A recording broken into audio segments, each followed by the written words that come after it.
여러분, 우리가 쓰는 모든 디지털 기기에는 엔진이 있습니다. 바로 메모리 반도체죠. 그리고 이 시장에서 대한민국은요, 말이 필요 없는 그야말로 절대 강자입니다. 그런데 말이죠.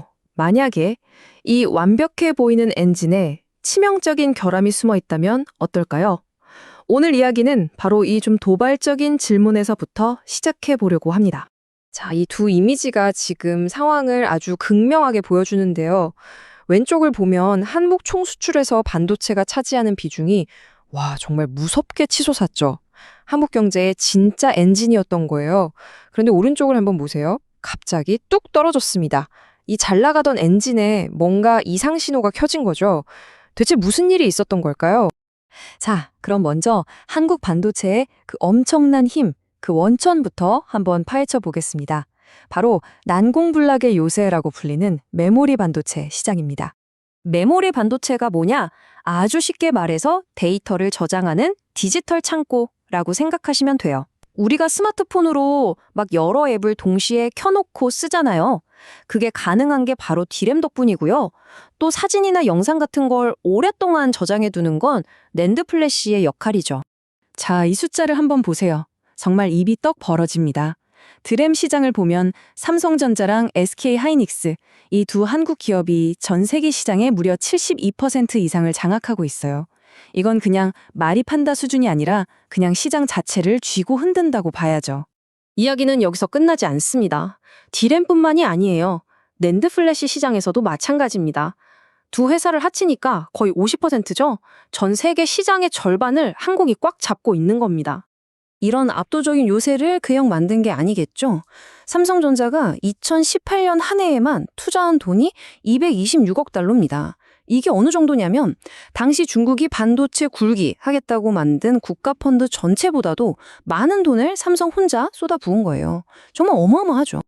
근데 이게 단순히 돈만 쏟아부어서 되는 게 아닙니다.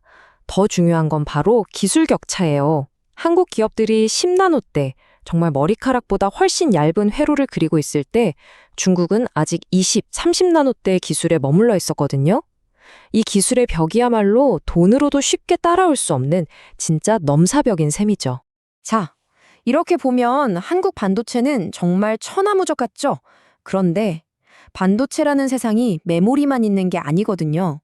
바로 여기서 이 화려한 갑옷 뒤에 숨겨져 있던 한국의 치명적인 약점, 아킬레스건이 모습을 드러냅니다. 그게 바로 시스템 반도체, 비메모리 반도체라고도 하는데요. 이건 저장만 하는 메모리와는 다르게 기기의 두뇌 역할을 합니다. 우리 스마트폰의 두뇌인 AP처럼 생각하고 계산하고 명령을 내리는 아주 핵심적인 부품이죠. 자, 이 그래프를 보시면 문제가 한눈에 들어옵니다. 한국 반도체 매출을 보세요. 거의 93%가 메모리. 한쪽에 올인한 수준이죠. 그런데 전 세계 시장은 어때요? 절반 이상이 시스템 반도체입니다. 그러니까 세계 시장의 흐름과는 좀 다르게 가고 있는 거예요. 굉장히 불안한 구조죠. 수출 데이터도 똑같은 이야기를 하고 있습니다. 한국은 메모리라는 한 우물만 파고 있었던 거죠. 그런데 정작 더 큰 시장은 시스템 반도체 쪽이었던 겁니다. 이건 명백한 위험 신호라고 할 수밖에 없어요. 여기서 한 걸음 더 들어가 보면 문제가 더 심각해집니다. 그나마 하고 있는 시스템 반도체 분야에서도 균형이 안 맞아요. 남들이 설계해준 걸 대신 만들어주는 생산, 즉 파운드리는 세계 2위로 잘합니다. 그런데 정작 반도체의 핵심인 설계를 하는 팹리스는 미국, 대만은 물론이고 중국에도 뒤처지는 실정이에요. 비유하자면 세계 최고의 인쇄 기술은 가졌는데 정작 베스트셀러 소설을 쓸 작가가 없는 거죠. 정말 안타까운 상황입니다. 바로 이 약점 때문에 한국 반도체는 지금 아주 중요한 갈림길에 서 있습니다. 한쪽으로 가면 엄청난 기회가 열리지만 다른 쪽으로 가면 생존 자체가 위협받을 수 있는 그런 위기 상황인 거죠. 자, 먼저 기회부터 볼까요? 앞으로 다가올 미래는요, 말 그대로 데이터 쓰나미의 시대입니다. 5G가 깔리고 자율주행차가 도로를 달리고 세상 모든 게 인터넷으로 연결된다고 생각해 보세요. 거기서 생성되는 데이터 양이 상상을 초월하겠죠? 그 모든 데이터를 저장하고 처리하려면 당연히 반도체가 어마어마하게 필요합니다. 이건 정말 엄청난 기회예요. 이 그래프 좀 보세요. 전 세계 모바일 데이터 양이 폭발적으로 늘어나는 게 보이시죠? 이런 데이터 폭증은 일단 한국의 주력인 메모리 반도체에는 엄청난 호재입니다. 창고가 더 많이 필요해지는 거니까요. 그리고 동시에 이 데이터를 처리할 두뇌, 즉 시스템 반도체 시장에 본격적으로 뛰어들 수 있는 절호의 기회이기도 하죠. 하지만 동전의 뒷면처럼 위협도 존재합니다. 가장 큰 위협은 바로 중국입니다. 중국은 반도체 자급자족이라는 목표를 세우고 정말 국가의 명운을 걸고 무섭게 달려들고 있어요.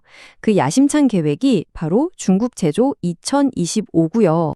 그리고 중국의 이 거대한 야망이 한국을 아주 곤란하고 위험한 위치로 밀어넣고 있습니다.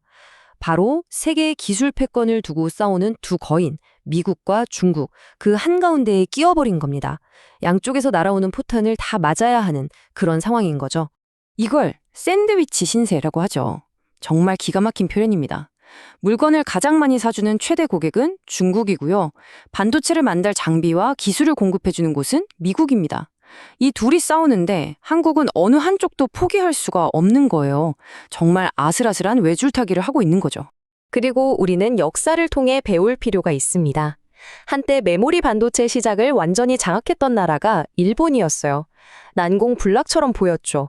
하지만 결국 한국에 그 자리를 내줬습니다.